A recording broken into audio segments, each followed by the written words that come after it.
आप देख रहे हैं इंडिया टीवी। आपके साथ मैं हूं गौनिका अरोड़ा। दोपहर के 3 बज रहे हैं। वक्त हो गया है राजधर्म का। राजधर्म में सबसे पहले बात फैजल खान उर्फ खान सर की। खान सर की गिरफ्तारी कब होगी? खान सर कहां छिपे हैं? खान सर कब सरेंडर करेंगे? ऐसे तमाम सवाल पूछे जा रहे हैं, क्योंकि 24 घंटे पहले खान सर के खिलाफ एफआईआर दर्ज हुई थी। पुलिस खान सर की गिरफ्तारी के लिए रेड कर रही है और ऐसे में एक खबर आई थी कि खान सर आज पटना के सिविल कोर्ट में सरेंडर करेंगे, लेकिन उन्होंने सरेंडर किया या नहीं, इसे लेकर सस्पेंस बना हुआ है। अब तक मिली जानकारी के मुताबिक Khan sir Patna civil court नहीं पहुंचे हैं, यानी कि उन्होंने अब तक सरेंडर नहीं किया। हालांकि उनकी गिरफ्तारी के लिए पटना पुलिस लगातार छापेमारी कर रही है। दरअसल खान सर पर कल हत्या की कोशिश और आर्म्स एक्ट के तहत केस दर्ज किया गया था, लेकिन एफआईआर के 24 घंटे बाद भी खान सर को अब तक गिरफ्तार नहीं किया जा सका है। दरअसल खान सर को यह डर है कि अगर उनकी गिरफ्तारी होती है तो उन्हें जेल जाना पड़ेगा, क्योंकि जिन धाराओं में उन पर मुकदमा दर्ज किया गया है वो दोनों धाराएं ही नॉन बेलेबल यानी कि गैर जमानती हैं। ऐसे में गिरफ्तारी से बचने के लिए खान सर अग्रिम जमानत का सहारा लेने की पूरी कोशिश कर रहे हैं। खान सर के वकील अग्रिम जमानत की अर्जी दाखिल करने वाले हैं। बताया जा रहा है कि अग्रिम जमानत की अर्जी खारिज होने के बाद ही खान सर सरेंडर करेंगे। तो लगातार खान सर पर गिरफ्तारी की तलवार लटकी हुई है। कल रात भी पुलिस की कई टीम्स खान सर के कोचिंग सेंटर के पास पहुंची थी, लेकिन वहां पर कई स्टूडेंट्स खान सर के वो पहुंच गए थे, खान सर वहां पर नहीं थे। और यही वजह है कि आज से अटकलें लगाई जा रही थी कि शायद खान सर आज कोर्ट पहुंच जाएंगे और वहां पर पहुंचकर वो सरेंडर करेंगे। लेकिन अभी फिलहाल खान सर कहां है ये कोई नहीं बता पा रहा है, क्योंकि खान सर कोर्ट में पहुंचे हैं। सरेंडर करेंगे या नहीं, अग्रिम जमानत की याचिका कब दाखिल करेंगे, ये सभी सवाल फिलहाल बने हुए हैं। कानूनी अपडेट है कि उनके खिलाफ जो एफआईआर दर्ज किया गया है वो रिटेलिएशन में किया गया है, क्या कि उनके स्टाफ के द्वारा 2 तारीख को डायरेक्टर के खिलाफ केस किया गया था और जो भी वीडियो और फोटोग्राफ्स के आधार पर किया गया था वो गार्ड लोग थे जो सेफ्टी पर्पज से एयर फायरिंग किए थे।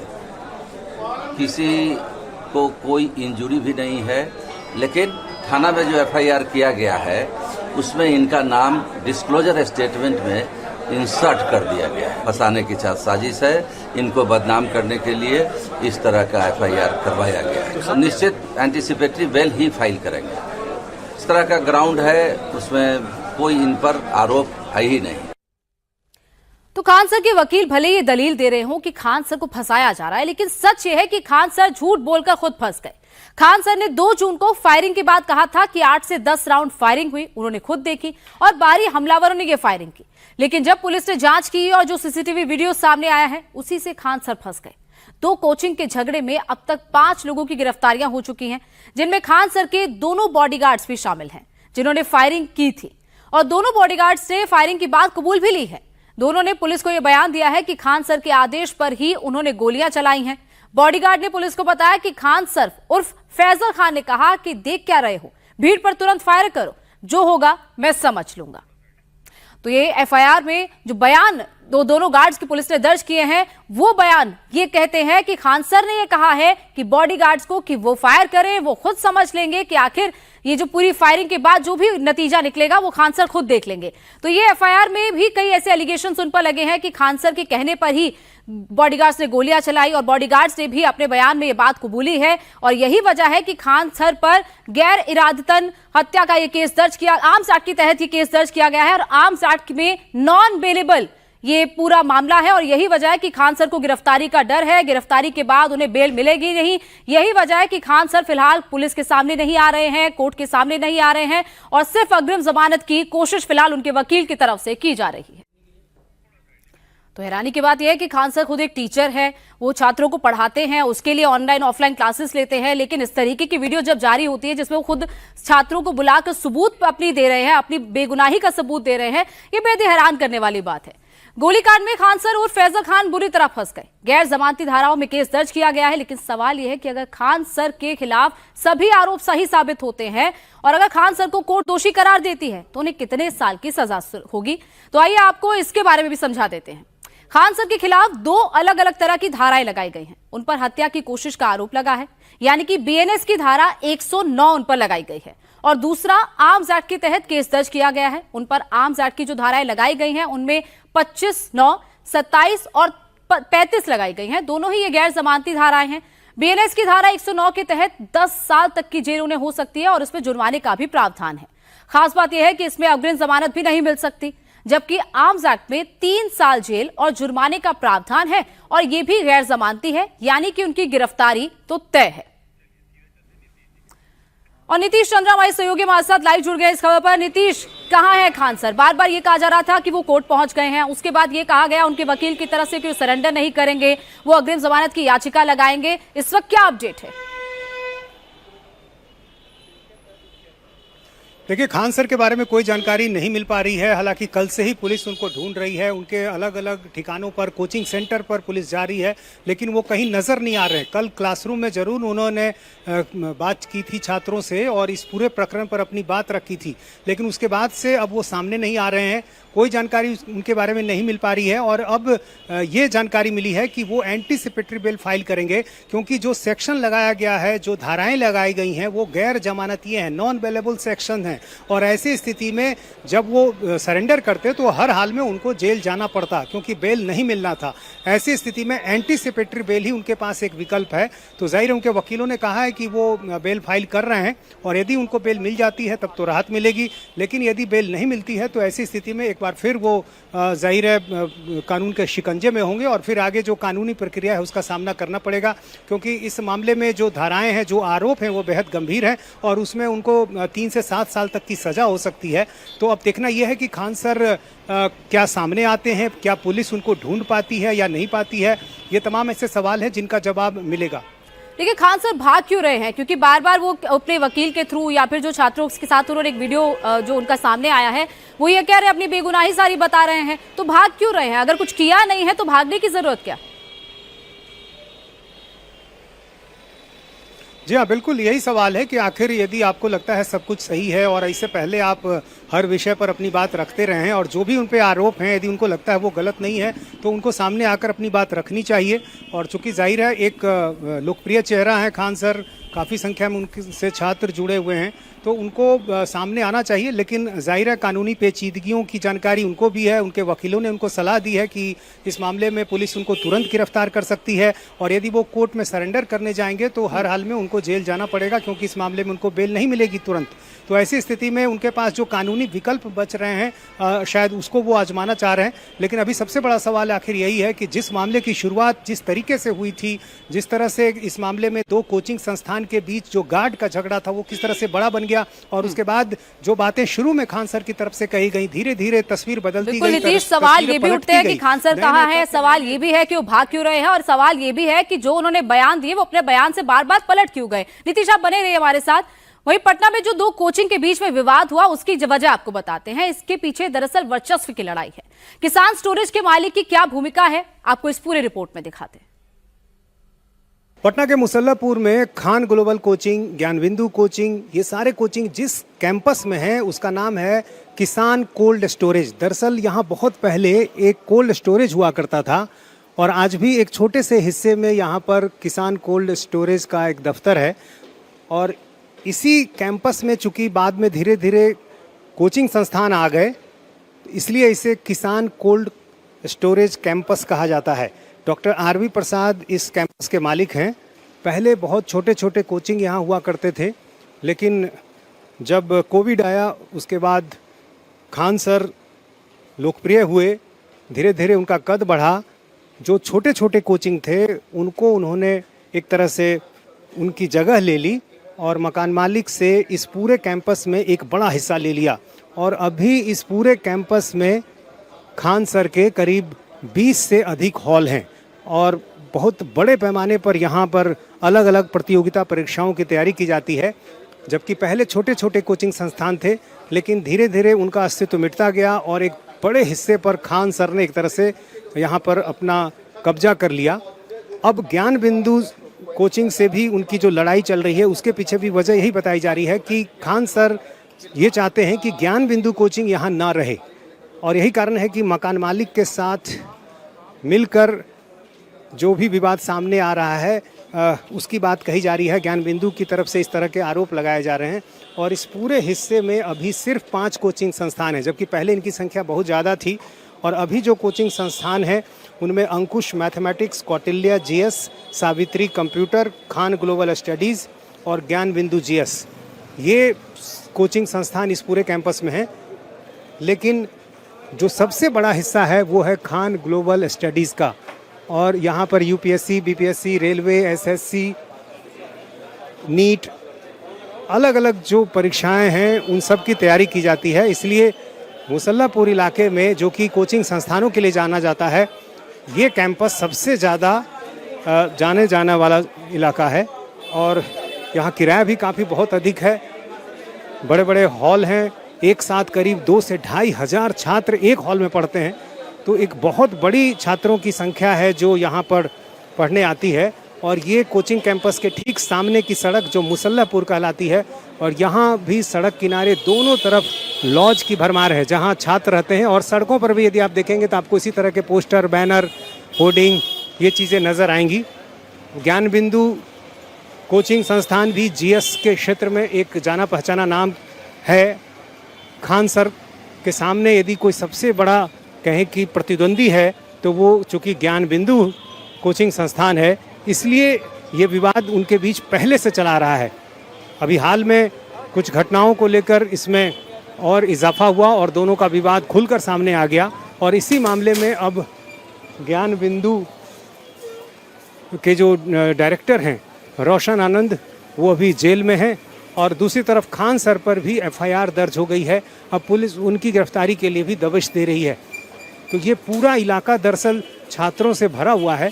इसलिए कोचिंग संस्थानों के बीच जो एक कोचिंग वार की स्थिति नज़र आती है वो यहाँ पर देखने को मिलती है। और इसलिए इस पूरे हिस्से में यदि आप देखें तो मुसल्लापुर हाट के इलाके में आपको कई इस तरह के बोर्ड मिलेंगे। यहाँ भी देखिए अलग अलग कोचिंग संस्थान जो आरआर कैंपस सिलेक्शन तक, बिहार पुलिस, बिहार दरोगा, एसएससी, रेलवे, इस तरह की जो होर्डिंग है वो नज़र आती है। एक दुकान की तरह आप कह सकते हैं कि ये पूरा इलाका कोचिंग संस्थानों से भरा हुआ। और जाहिर है जब अब खान ग्लोबल कोचिंग और ज्ञानबिंदु कोचिंग के बीच विवाद सामने आया है, इसके साथ ही ये बहस भी शुरू हुई है कि आखिर ये जो कोचिंग वार है उसके पीछे की वजह क्या है, ये कितना बड़ा कारोबार है और कोचिंग माफियाओं का जो जन्म है इस पूरे इलाके में कैसे हुआ, ये सारी चीज़ें अब इस विवाद के साथ सामने आ रही हैं। दो कोचिंग के बीच वर्चस्व की लड़ाई को लेकर बिहार में सियासत भी गर्मा गई है। इस मामले में जेडीयू का कहना है कि पुलिस साक्ष्यों के आधार पर कार्रवाई कर रही है। कानून तो सबके लिए बराबर है। दो कोचिंग सेंटर के बीच आपसी मनमुटाव आज यह रूप ले लिया कि एक कोचिंग के संचालक को जेल जाना पड़ा, जिस आरोप के आधार पर उन्होंने एफआईआर किया।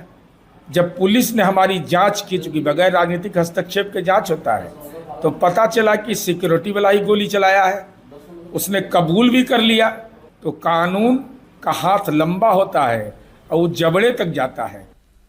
खान सर का एक एक कच्चा चिट्ठा सामने आ रहा है। पटना से लेकर देवरिया तक लोग सामने आकर खान सर के कारनामों की गवाही दे रहे हैं।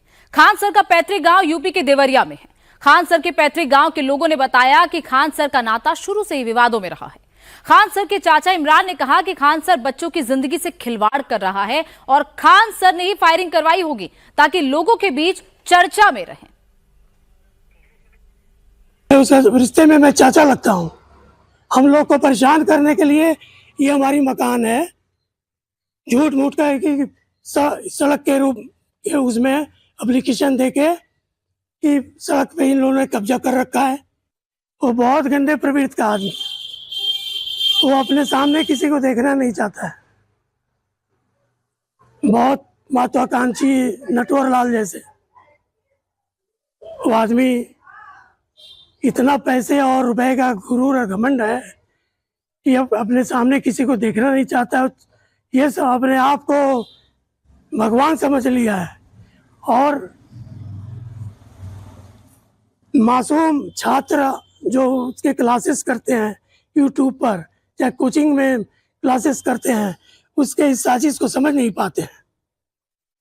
इतने घटिया स्तर की कोचिंग उसके यहाँ होती है क्या वही पढ़ के उसी के यहाँ से वो लोग IAS PCS बनेंगे? एक पुलिस में चयन होता है तो कहता है कि 10 लोग हो गए, 20 लोग हो गए, ये नटवर लाल ही कर सकता है। ये उसी की साजिश है। वो जानबूझ के उसने फायरिंग करवाया कि हमको व्यूज मिलेगा और हमारी धमक बनेगी, प्रशासन हमको तवज्जो देगा और दूसरे की कोचिंग समाप्त हो जाएगी। इस आदमी को कड़ी से कड़ी सजा होनी चाहिए, इसकी जमानत नहीं होनी चाहिए। ये कोचिंग माफिया है। खान सर के चाचा के आरोप आपने सुने, वहीं उनके मोहल्ले में रहने वाले भी उनकी असलियत बता रहे हैं। कह रहे हैं कि खान सर अपने पैसे और पावर का रौब दिखाते हैं। खान सर के घर के पास रहने वाले अशोक सिंह का कहना है कि उन्होंने उन्हें उनके घर की दीवार गिरवा दी थी। तो वहीं मोहल्ले से सभासद का कहना है कि खान सर एक नंबर के घमंडी इंसान हैं। उनका नाम खान सर नहीं बल्कि अभिमान सर होना चाहिए। फायरिंग की बात यह है कि अपनी TRP बनाने के लिए कुछ भी आदमी कर सकता है। मामूली नाली बन रही थी सर यहाँ पे हमारे वार्ड में, और उस नाली को खान सर द्वारा रोक दिया गया था। अब इससे ज़्यादा मैं क्या कहूँ। नगर पंचायत की नियम सबके लिए सामान्य है, उनके लिए भी सामान्य है। नगर पंचायत की नियम दूसरे पर लागू होती है, दूसरे की बाउंड्री नगर पंचायत के नियम के तहत वो गिरवा सकते हैं। लेकिन लेखपाल द्वारा नापा गया सड़क, उसके बाद नाली बननी थी तो 17 फीट पे नहीं बना, लेखपाल द्वारा नापने पे 13 फीट पे कंप्लायंस पे चलाया गया। उसके बाद भी उनकी रोक थी, जिद थी, ईगो बना लिए थे। हमको धमकाया जा रहा था, उस समय मैं सभासद हूँ यहाँ का, हमको भी धमकाया गया था कि ढेर ईगो मत पाला। तो कहीं ना कहीं ये दिख रहा है कि ये खान सर नहीं अभिमान सर हैं। तो इधर का उधर बतियाते ही हैं। मेरे मोहल्ले में विंध्यवासिनी कॉलोनी में उनके पिताजी ज़मीन ले लिए, उसके बाद वो सड़क और के निर्माण के लेके मेरा छड़की ढहवा दिए। यही नहीं, उनके पटीदार हैं, उनका ढहवा दिए, मेरा ढहवा दिए, 2 और लोग के ढहवा दिए। उसके बाद कह रहे हैं कि मैं यहाँ इलाहाबाद जाऊँगा, यहाँ वहाँ लड़ूंगा। उसके बाद कह रहे हैं कि लेखपाल को किसको घूस दे के 2 साल से लगे थे वो ढहवाने के लिए, क्योंकि वो पैसे के बल से उनका अहम इतना है उनके पिताजी का कि क्षेत्र में कहते हैं कि मेरे जैसा कोई धनी नहीं है। और इधर पटना में खान सर पर शिकंजा कस गया है तो उधर संभल से लेकर दिल्ली और अहमदाबाद तक बुलडोजर गरज रहा है। अतिक्रमण पर पीले पंजे का आक्रमण हो रहा है। दिल्ली में कैसे 28 मौतों के बाद MCD जागी है और अवैध निर्माण के खिलाफ एक्शन शुरू हुआ है।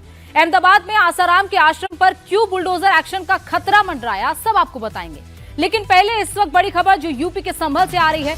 संभल में अवैध मस्जिद को गिराने की तैयारी तेज हो गई है। थोड़ी देर में संभल के नखासा में सरकारी जमीन पर बनी अवैध मस्जिद को बुलडोजर से जमींदोज कर दिया गया। जिस मस्जिद पर बुलडोजर चलना है उसका नाम मुस्तफा कादरी है, जो कि संभल के कसेरुआ गांव में है। बुलडोजर एक्शन की सारी तैयारी पूरी हो चुकी है। पूरे गांव को छावनी में तब्दील कर दिया गया है। पुलिस और PAC के जवान चप्पे चप्पे पर तैनात हैं। बताया जा रहा है कि यह मस्जिद कब्रिस्तान की 1200 वर्ग मीटर सरकारी जमीन पर बनी हुई है। तो संभल की इस मस्जिद पर अब जल्दी बुलडोजर चलेगा और यही वजह है कि संभल को इस वक्त पूरी तरह छावनी में तब्दील कर दिया गया है। बुलडोजर की कतार इस वक्त आपको दिखाई दे रही है। मलबा उठाने के लिए ट्रक भी वहां पर मंगाए जा चुके हैं और पुलिस भी भारी संख्या में तैनात की गई है। यूपी के संभल में अवैध मजार पर बुलडोजर एक्शन हुआ है। 500 साल पुरानी पीर बाबा की मजार को ध्वस्त कर दिया गया। SP और DM की मौजूदगी में ये एक्शन लिया गया। तहसीलदार और DM कोर्ट से याचिका खारिज होने के बाद इस मजार को गिरा दिया गया। सरकारी जमीन के 24 वर्ग मीटर हिस्से पर कब्जा करके ये मजार बनाई गई थी। ये कार्रवाई संभल के बबराला इलाके में हुई है। प्रशासन ने बताया कि ये मजार अवैध जमीन पर बनाई गई थी।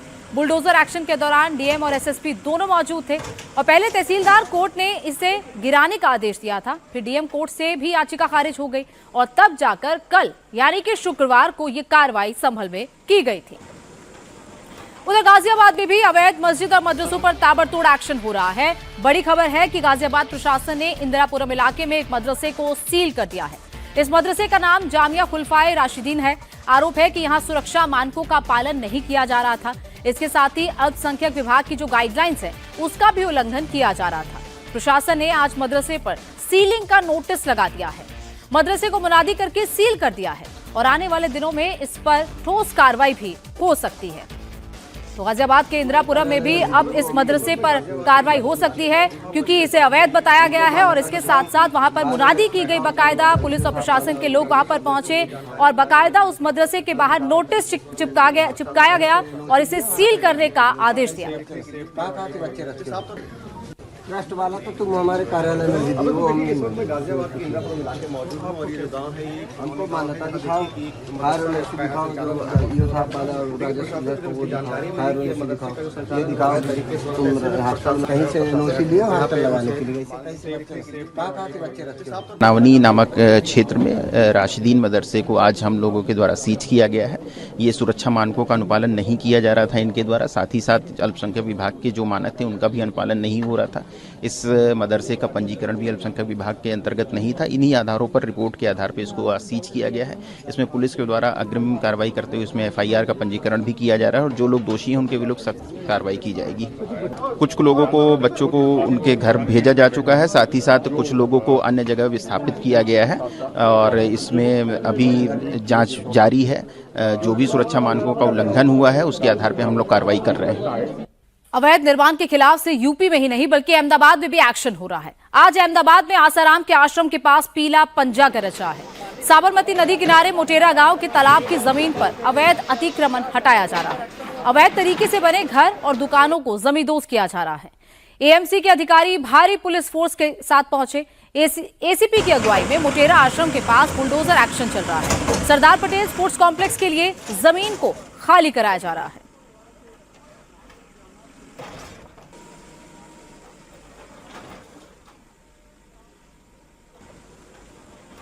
अहमदाबाद म्युनिसिपल कॉरपोरेशन द्वारा आज मोटेरा स्टेडियम के पास बड़ी बुलडोजर कार्रवाई हो रही है। आपको बता दें, जो ओलंपिक की तैयारियां चल रही हैं शहर में, उसके तहत सरदार पटेल स्पोर्ट्स एन्क्लेव बनाने के लिए जो 30 मीटर और 24 मीटर के रोड्स बनने हैं कनेक्टिंग रोड्स के अंदर, उसको वाइड करने के लिए यहाँ पे मोटेरा विलेज में आसाराम आश्रम के ठीक बगल में आप देख सकते हैं ये सारे जो मकान बने हुए थे उस पे बुलडोज़र चल रहा है। करीब 50 मकान जो हैं वो आइडेंटिफाई किए थे यहाँ पे और एक बड़ी बुलडोज़र कार्रवाई में यहाँ पे आप देख सकते हैं बड़ा एक्शन जो है वो यहाँ पे इस वक्त चल रहा है। ये मकान जो बने हुए थे इनको पहले तोड़ा जा रहा है यहाँ पे। यहाँ आप देख सकते हैं कि करीब 50 मकान हैं जिनको आइडेंटिफाई किया गया है और इन मकानों में से आज करीब 30 मकान जो हैं उनको पहले यहाँ पे तोड़ा जा रहा है। करीब 30 मीटर वाइड एक सड़क बनाई जाएगी जो डेवलपमेंट प्लान है उसके तहत और उसके लिए ये कार्रवाई जो है ये यहाँ पे की जा रही है। एक बड़ा बुलडोज़र एक्शन यहाँ पे आप देख सकते हैं जो कि यहाँ कॉरपोरेशन द्वारा प्लान किया जा रहा है। सालों से ये मकान बने हुए थे जो कि मोटेरा गांव के सीम में पड़ते हैं। इनको प्रॉपरली कंपनसेट कर दिया गया है। वैकल्पिक इनके घरों की व्यवस्था भी की गई है और यहाँ पे ये जो मकान है ये अब तोड़ करके पूरा जो डेवलपमेंटल प्लान है उसको यहाँ पे इम्प्लीमेंट किया जाना है। 2036 के ओलंपिक की तैयारियों में जो एक पूरा 350 एकड़ में सरदार पटेल स्पोर्ट्स कॉम्प्लेक्स बनेगा उसके लिए ये जो है डिमोलिशन एक्टिविटी की जा रही है।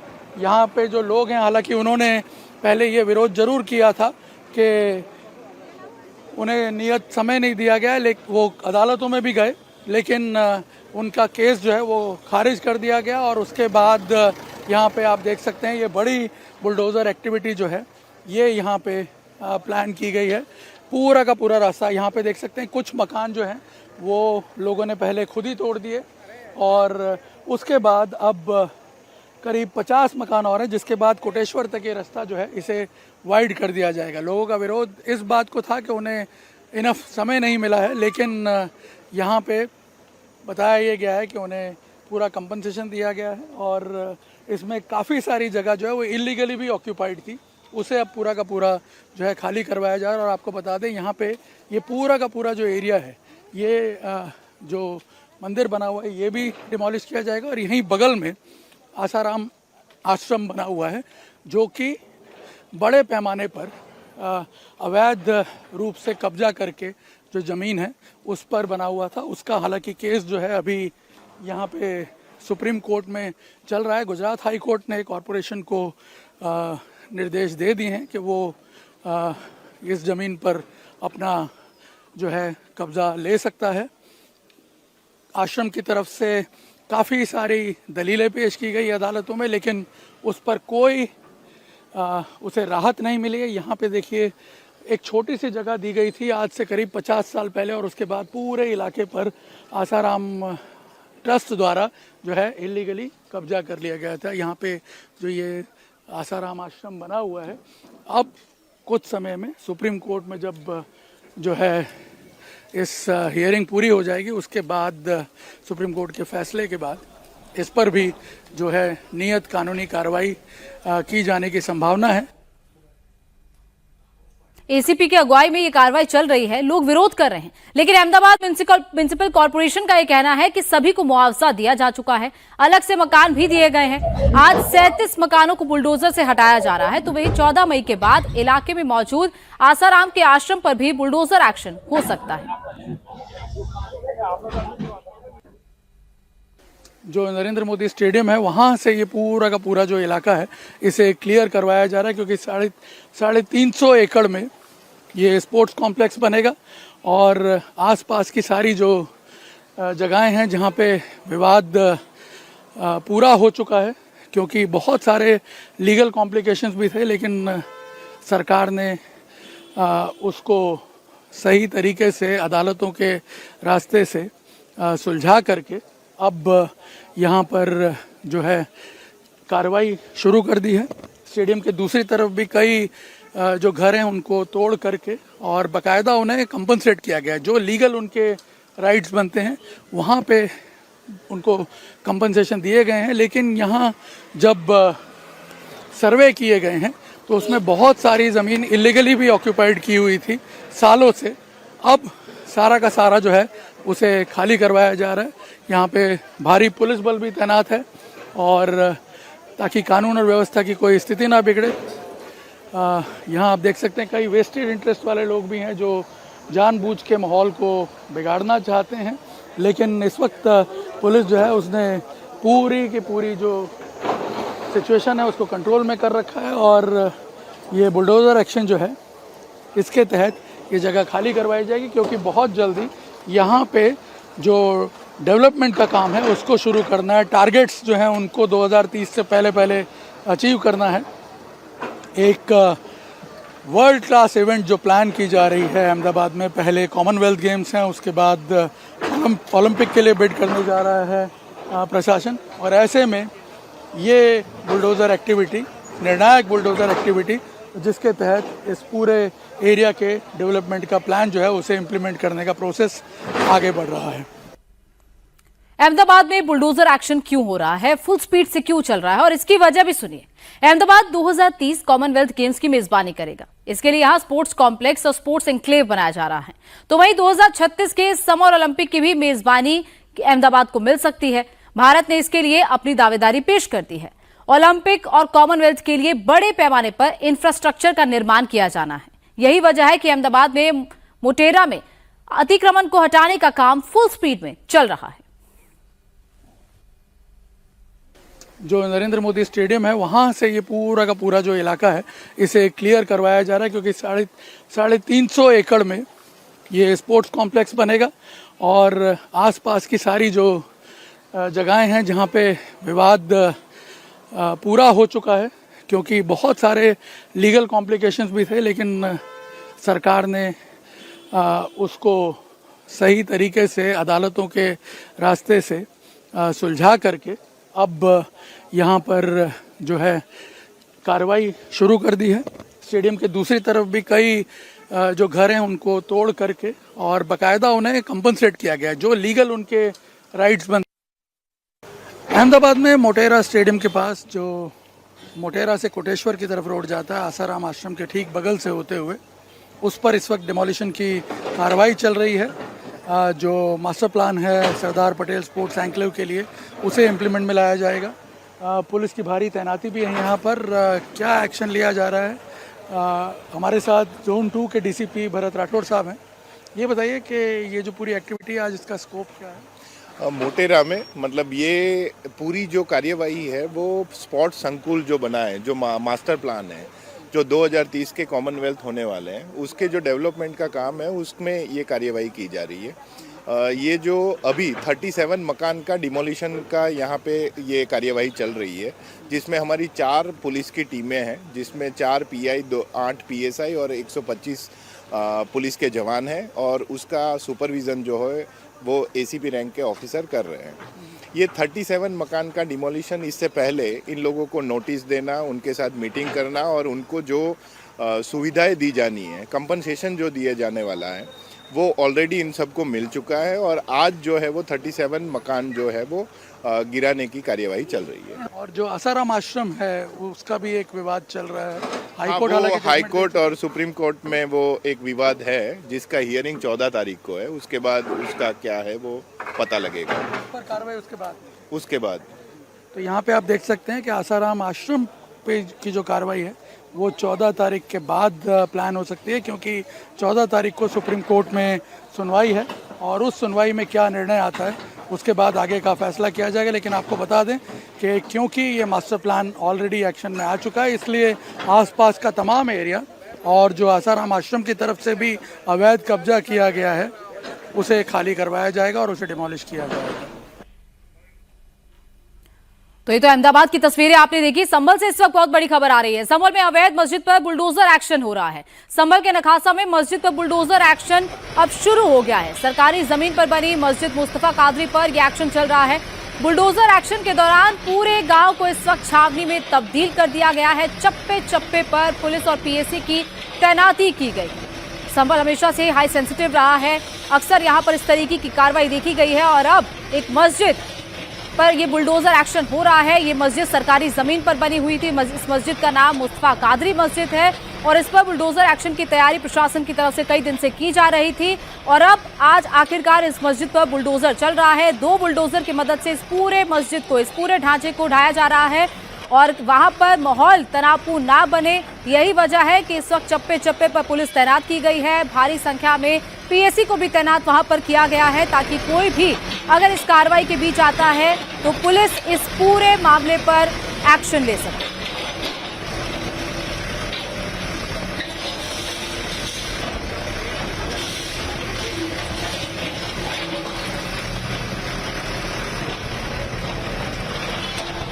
एक कार्रवाई संभल में कल भी हुई थी और एक कार्रवाई संभल में आज भी हो रही है। तो लगातार बुलडोजर इस वक्त संभल के उन अवैध निर्माणों पर चल रहे हैं जहां पर भी सरकारी जमीन पर इस तरीके के अवैध ढांचे बनाए गए हैं। और ये जो एक मस्जिद बनाई गई थी इसको लेकर पहले ही प्रशासन ने तैयारी कर ली थी, बकायदा नोटिस भी दिया गया था और उसके बाद ये कार्रवाई आखिरकार आज की जा रही है और इसके लिए भारी संख्या में पुलिस फोर्स तैनात की गई है। 2 बुलडोजर्स की मदद से इस पूरे ढांचे को इस वक्त ढाया जाएगा। उसके बाद यहां से मलबा हटाया जाएगा। मलबा हटाने के लिए भी बाकायदा वहां पर गाड़ियां लगाई जा चुकी हैं और लगातार बुलडोजर का एक्शन हर जगह पर देखने को मिल रहा है, फिर चाहे दिल्ली हो, अहमदाबाद हो या फिर उत्तर प्रदेश हो। और अब बात दिल्ली की करते हैं। दिल्ली में 28 मौतों के बाद MCD भी जाग गई है। मालवीय नगर अग्निकांड और सैदुल्ला जाब बिल्डिंग के हादसे के बाद MCD एक्शन में है। दिल्ली के अलग अलग इलाकों में अवैध निर्माण के खिलाफ कार्रवाई की जा रही है। गैर कानूनी तरीके से बनी इमारतों को सीज किया जा रहा है और अवैध निर्माण पर बुलडोजर चलाया जा रहा है। तो ये वो होटल है जो लवकेश बजाज का ही है, उसी से संबंधित इस पूरे होटल को सील किया गया था। बाकायदा MCD की तरफ से अलग अलग टीम्स अब उन जगहों पर जा रही हैं जहां पर अवैध तरीके से BNB के तहत जो लाइसेंस लिए गए थे वहां पर ज्यादा कमरे बनाए गए। 20, 25, 28 कमरों की संख्या को बढ़ा दिया गया। अवैध तरीके से रेस्टोरेंट चलाए जा रहे थे और यही वजह है कि MCD की टीम्स वहां पर पहुंच रही है और पूरे उन ढांचों को, पूरे इन होटल्स को सील किया जा रहा है। 1 जून से अब तक दिल्ली भर में MCD ने 82 संपत्तियों पर डिमोलिशन की कार्रवाई कर दी है, जबकि 43 संपत्तियों को सील कर दिया गया है। 150 से ज्यादा प्रॉपर्टीज को नोटिस और ध्वस्तीकरण आदेश जारी किए जा चुके हैं। MCD की डिमोलिशन टीम ने आज सैदुल्ला जाब की एक बिल्डिंग में डिमोलिशन की है। यह बिल्डिंग 17.5 मीटर से ऊंची है। इसको पहले नोटिस दिया गया था और अब उस पर एक्शन हो रहा है। तो एक एक करके अब डिमोलिशन की कार्रवाई की जा रही है। जिन बिल्डिंग्स को सील किया जाना है उन पर सीलिंग की कार्रवाई हो रही है। दिल्ली सरकार की तरफ से बाकायदा इसको लेकर बैठक की गई है।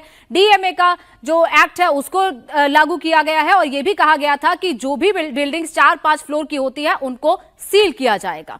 और हौज रानी में भी 12 अवैध बीएनबी गेस्ट हाउस में उन पर भी एक्शन लिया गया है।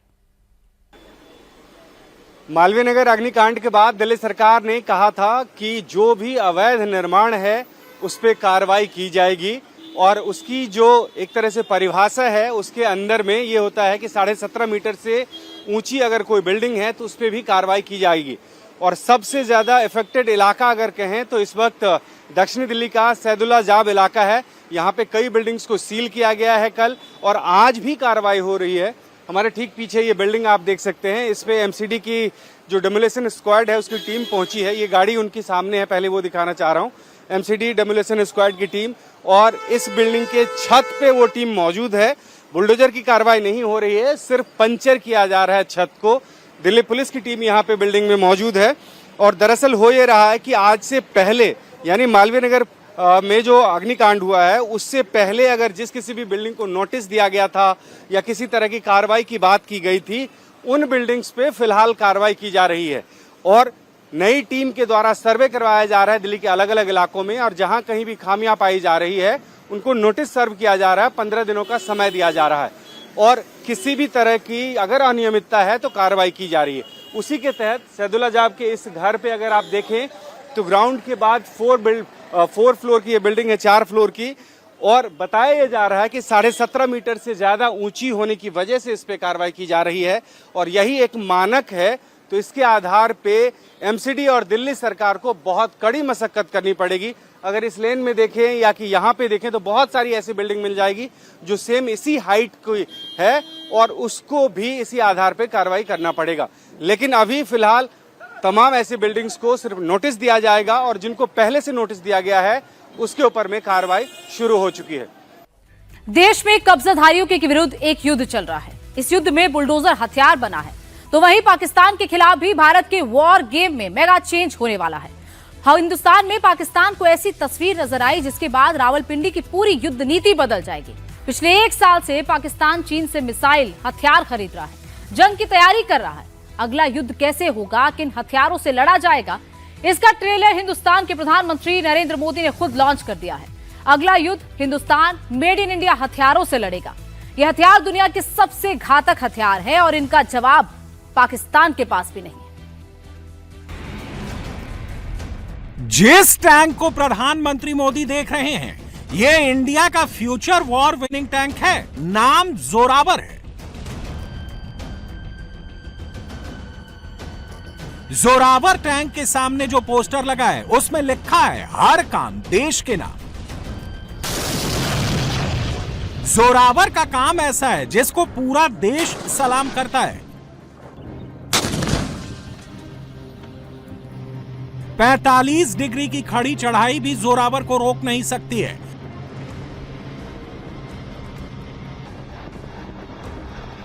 पानी भरा रास्ता भी जोरावर के बढ़ते कदम को रोक नहीं पाएगा। लेकिन जोरावर की गरज को सुनकर दुश्मन के कदम जरूर थम जाते हैं। जोरावर सिर्फ गोले नहीं दागता है, जोरावर कोई पुराने जमाने का टैंक नहीं है।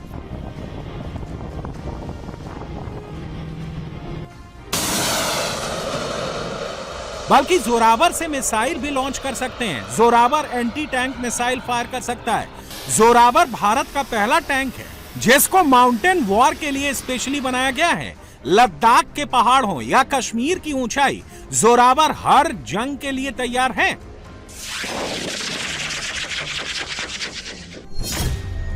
जोरावर 25 टन का टैंक है। 105 mm हाई प्रेशर गन लगी है। एंटी एयर मशीन गन तैनात है। जोरावर के दोनों तरफ नाग मिसाइल लॉन्चर लगे हैं। Anti laser smoke grenade system है। जोरावर में यूएवी सिस्टम भी लगा है। जोरावर भारत का सबसे एडवांस टैंक है जो चाइनीज टाइप 15 के लिए काफी है। LAC पर चीन ने T-15 टैंक तैनात किए हैं। ये टैंक हल्के होते हैं, तेज रफ्तार से भागते हैं। चीन ने पहाड़ी युद्ध और हाई अल्टीट्यूड वॉर के लिए T-15 को डिजाइन किया है, लेकिन जोरावर T-15 से बहुत आगे निकल गया है।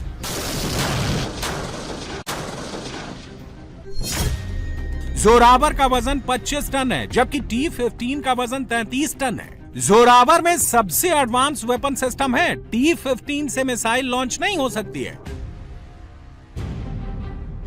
भारत के पास भारी दमदार T-90, T-72 tank Arjun tank हैं, लेकिन इनका वजन बहुत ज्यादा है। लद्दाख जैसे इलाकों में इनका वजन इनको स्लो बना देता है, चढ़ाई में धीमा कर देता है। जबकि जोरावर टैंक को चिनूक हेलीकॉप्टर से एक जगह से दूसरी जगह मिनटों में पहुंचा सकते हैं। LOC हो या LAC, जोरावर बहुत दमदार साबित होगा। दुनिया में सिर्फ 8 देशों के पास लाइट टैंक बनाने की काबिलियत है, जिसमें भारत भी है। भारतीय सेना में करीब 400 जोरावर टैंक शामिल होंगे। जोरावर टैंक में एक ऐसी लेटेस्ट टेक्नोलॉजी का इस्तेमाल किया गया है जो इसको दुनिया का सबसे खतरनाक टैंक बनाता है। किसी भी टैंक के सबसे ऊपरी हिस्से में तोप लगी होती है, जिससे गोले निकलते हैं। तोप वाले हिस्से में 2 से 3 क्रू मेंबर बैठते हैं जो गन को ऑपरेट करते हैं। हर फायर में टैंक के अंदर गोले को अपलोड किया जाता है। इसकी वजह से टैंक का ऊपरी हिस्सा सबसे बड़ा होता है और सबसे नाजुक भी, क्योंकि यहां पर हमला होते ही क्रू मेंबर का बचना मुश्किल होता है। लेकिन हिंदुस्तान के साथ अब ऐसा नहीं होगा। प्रधानमंत्री मोदी जिस हथियार को देख रहे हैं, इसको कहते हैं अनमैन्ड टर्रेट, यानी टैंक का ऊपरी हिस्सा जो फुली ऑटोमेटिक होगा। इस टेक्नोलॉजी को टैंक की सबसे एडवांस टेक्नोलॉजी कहते हैं। इंडियन टैंक जैसे जोरावर में अनमैन्ड टर्रेट लगेगा। सिंपल शब्दों में कहें तो जोरावर की तोप को क्रू मेंबर्स ऑपरेट नहीं करेंगे, बल्कि ये फुली ऑटोमेटिक होगा। अनमैन्ड टर्रेट को AI से भी लैस किया जा रहा है, जो टैंक को और भी ज्यादा घातक बना देगा। दुनिया के 7 देशों के पास अनमैन्ड टर्रेट टेक्नोलॉजी है। भारतीय सेना के टैंक और भी ज्यादा खतरनाक हो जाएंगे, जवानों की सुरक्षा और ज्यादा बढ़ जाएगी। मोदी जिन हथियारों को देख रहे हैं, ये भविष्य के युद्ध में इस्तेमाल होंगे। जिन गन्स के पास नरेंद्र मोदी खड़े हैं, जिनके बारे में मोदी को समझाया जा रहा है, ये करती क्या है, पहले उसका एक ट्रेलर देखिए। इस वेपन को बोलते हैं क्लोज इन वेपन सिस्टम, जो आमतौर पर नेवी के जंगी जहाजों पर तैनात रही है। यह फायरिंग वेपन सिस्टम 1 मिनट में सैकड़ों से लेकर हजारों गोलियां दाग सकता है। ड्रोन, मिसाइल, हेलीकॉप्टर, प्लेन, किसी भी खतरे को खत्म करने के लिए काफी है।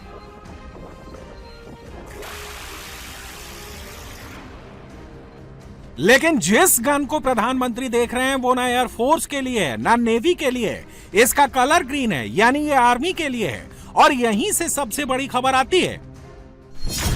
भारत अपने बॉर्डर पर CIWS गन तैनात करेगा। यह गन सुदर्शन चक्र का एक हिस्सा होगी। 1 मिनट में 4000 गोलियां दागेगी। मोदी जिन हथियारों को देख रहे हैं, इनमें अटैकिंग वेपन भी हैं, डिफेंड करने वाले हथियार भी हैं। मोदी के सामने टेबल पर एक लेंस जैसी कोई बड़ी चीज रखी है। इस हथियार के बारे में मोदी को डिटेलिंग दी जा रही है। बगल में जो बैनर लगा है, उसमें तेजास्त्र लिखा है। यह भारत का सबसे एडवांस, सबसे खतरनाक हथियार है, जिससे ना गोली निकलती है, ना गोला निकलता है, बल्कि ऐसी किरणें निकलती हैं जो आसमान में हजारों फीट पर उड़ते हुए प्लेन को खाक कर सकता है। यह भारत का डायरेक्टेड एनर्जी वेपन तेजास्त्र है, जो फ्यूचर वॉर का सबसे अहम शस्त्र है। तेजास्त्र को बॉर्डर पर तैनात किया जाएगा, हर जरूरी इमारतों के पास तैनात किया जाएगा। अगर दुश्मन ड्रोन या मिसाइल से हमला करता है, तो तेजास्त्र उसको आसमान में ही नष्ट कर देगा।